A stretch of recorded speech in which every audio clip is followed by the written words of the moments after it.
Hi friends, welcome back to my channel. ఈరోజు బెంగళూరులో famous biryani. ఈ బిర్యానీని నేను టేస్ట్ చేసి మరీ మీకు యూట్యూబ్లో చూసి తను చెప్తున్న విధంగానే మీకు ప్రిపేర్ చేస్తున్నానండి. ఒక కుక్కర్ తీసుకొని దాంట్లో తగినంత ఆయిల్ తీసుకోవాలి. తర్వాత బిర్యానీకి కావాల్సినవి బిర్యానీ ప్రొడక్ట్స్, మసాలా అండ్ సోంపు, టమాటా అండ్ జింజర్ గార్లిక్ పేస్ట్. ఇది వచ్చేసి గ్రీన్ చిల్లీ పేస్ట్. అది వచ్చేసి సొంటి పేస్ట్ అండి, సొంటి పేస్ట్, సోంపు, కసూరి మేతి. ఇవి మనకు కావాల్సిన ఇంగ్రీడియంట్స్. బిర్యానీ మసాలాలు ఆయిల్లో కొంచెం వేడెక్కిన తర్వాత వేసుకోండి. ఆయిల్ వేడెక్కిన తర్వాత వేసుకున్నాక కొంచెం కలుపుకోండి. కలిపిన తర్వాత ఆనియన్స్, మనం చిన్నగా కట్ చేసుకున్న ఆనియన్స్ యాడ్ చేసుకోండి.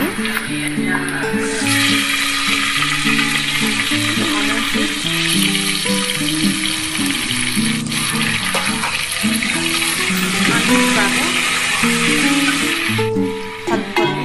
తర్వాత ఒక మూత పెట్టేసి ఒక 5 minutes అలా వదిలేయండి. తర్వాత ఆనియన్స్ మళ్ళీ ఒకసారి చేసి కలుపుకోండి.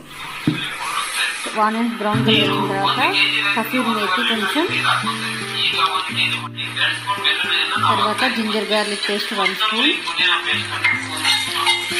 వేసి మంచిగా కలుపుకొని మాడిపోకుండా ఒక స్పూన్ గ్రీన్ చిల్లీ పేస్ట్ వేసి మంచిగా మిక్స్ చేసుకోండి. ఈ కొత్తిమీర పుదీనా పేస్ట్ అండి, కొత్తిమీర పుదీనా పేస్ట్ ఇది కూడా వేసి మంచిగా కలుపుతూ ఆయిల్ అనేది బయటకు వచ్చేదాకా మీరు కలుపుకోండి. ఈ తర్వాత శొంఠి పేస్ట్ వేయండి.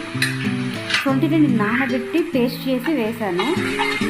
మీరు కూడా అలాగే శొంఠిని కొంచెం వాటర్లో నానబెట్టి పేస్ట్ చేసి వేసి బాగా కలపండి. కలిపిన తర్వాత ఆయిల్ అనేది కొంచెం బయటకు వస్తుంటుంది. ఆయిల్ అనేది బయటకు వచ్చిన కొంచెం వచ్చిన తర్వాత మనం ఇందాక చిన్నగా ఒక్క టమాటా, ఓన్లీ 1 టమాటా, చిన్నది మీడియం సైజ్ టమాటా తీసుకొని కట్ చేసుకొని వేసుకోండి. చిన్న పీసుగా కట్ చేసి వేయండి. టమాటా కూడా కొంచెం డీప్ ఫ్రై అయిన తర్వాత ఒక మూత పెట్టేసి ఒక 5 minutes అలా వదిలేసేయండి. మూత తీసి చూడండి ఒకసారి. టమాటాలు కొంచెం ఉడికిన తర్వాత మనము ఇది బిర్యానీ మసాలా అండి, బిర్యానీ కోసం యూజ్ చేసే మసాలా, అదొక స్పూను. తర్వాత 1 spoon రెడ్ చిల్లీ కూడా వేసుకున్నాక పసుపు కొంచెం యాడ్ చేయండి. బాగా కలపండి. పసుపు కూడా వేసుకున్నాక కొంచెం మొత్తం మసాలా అంతా కలిసేలాగా గరిటెతో తిప్పుకోండి.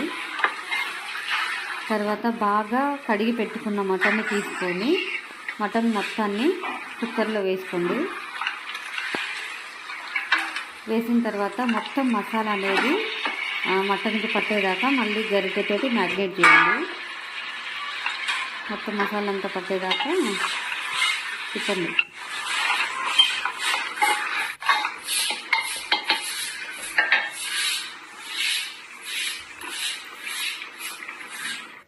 తరువాత నేను 1.5 glass బియ్యం తీసుకున్నానండి. నేను 3 glass వాటర్ తీసుకుంటున్నాను. 3 glass వాటర్ పోసాను.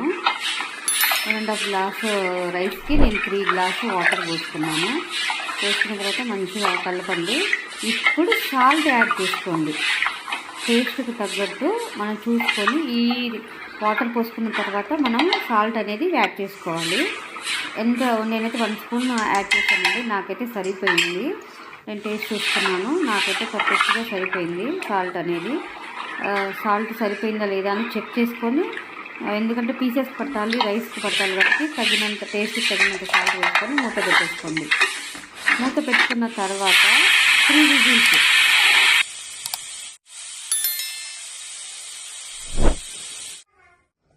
4 whistles పెట్టేలా చూడండి. తర్వాత ఓపెన్ చేసి పీస్ అని ఉడికిందా లేదు చూసుకొని దాంట్లోకి మొత్తం మనం నానబెట్టి కడిగి పెట్టుకున్న రైస్ని యాడ్ చేసుకోవాలి.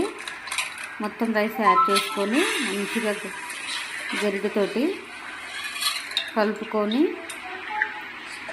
బియ్యం అంతా కలిసిపోయేలాగా, మసాలా మొత్తం పట్టేలాగా బియ్యం కలుపుకొని మూత పెట్టేసుకొని 3 whistles పెట్టండి. నేనైతే 2 పెట్టాను. కావాలంటే మీరు 3 కూడా పెట్టుకోవచ్చు. నేను నా 2 విజిల్స్కి పర్ఫెక్ట్గా ఉడికిపోయింది రైస్ అయితే. నేను ఎగ్జాక్ట్లీ 2 విజిల్సే పెట్టాను. మీడియం ఫ్లేమ్లో పెట్టానండి, హై ఫ్లేమ్ కాదు. మీడియం ఫ్లేమ్లో పెట్టేసి నేను 2 విజిల్స్ పెట్టుకున్నాను. 2 విజిల్స్ తర్వాత నాకు రైస్ అనేది ఎలా వచ్చిందో చూడండి. ఇలా పర్ఫెక్ట్గా కుక్ అయింది, మసాలాలన్నీ పైకి వచ్చేసాయి. దీని తర్వాత మనము ఒక 2 మినిట్స్ ఉంది మొత్తం ఎలా ఉడికిందో చూసుకొని నేను పక్కన నెయ్యి అనేది వెయిట్ చేసుకొని పెట్టుకున్నాను. మీరు కూడా నెయ్యి వెయిట్ చేసుకొని కొంచెం నెయ్యి ఉంటే యాడ్ చేసేసుకోండి, చాలా టేస్టీగా ఉంటుంది. నేను నెయ్యి యాడ్ చేసిన తర్వాత చాలా టేస్టీగా ఉంది. ఇప్పుడు నేను నెయ్యి యాడ్ చేశాను. కొంచెం కలిసిన తర్వాత వేడి నెయ్యిని, కొంచెం వేడి చేసిన నెయ్యిని కలిపేసి మొత్తం అన్నానికి పట్టేలాగా కలిపేసుకున్నాను. కిందికి మీదంతా అన్నం రైస్ని కలిపి పెట్టేసాను. తర్వాత ఇంకా మన బిర్యానీ అనేది రెడీ అయిపోయిందండి. బెంగళూరు ఫేమస్ మల్లిక బిర్యానీ రెడీ అండి. నిజంగా చాలా టేస్టీగా ఉంది. నేను ఆ రెస్టారెంట్కి వెళ్ళి తిని మళ్ళీ నచ్చి తను యూట్యూబ్లో చెప్పిన ట్రిప్స్ ప్రకారమే నేను ఈ రెసిపీని ప్రిపేర్ చేశానండి. నిజంగా యాజ్ ఇట్ ఈజ్ నేను అక్కడ ఎలా తిన్నానో నాకు అలాగే వచ్చింది. నిజంగా మల్లిక బిర్యానీ ఫేమస్ అండి బెంగళూరులో. మీరు కూడా నా రెసిపీని ట్రై చేయండి. నా రెసిపీ నచ్చిందా? ప్లీజ్ లైక్ చేయండి, సబ్స్క్రైబ్ చేయండి, షేర్ చేయండి. ప్లీజ్ అండి నా యూట్యూబ్ ఛానల్ని సబ్స్క్రైబ్ చేయండి. నా రెసిపీని తప్పకుండా ట్రై చేయండి. Thank you all.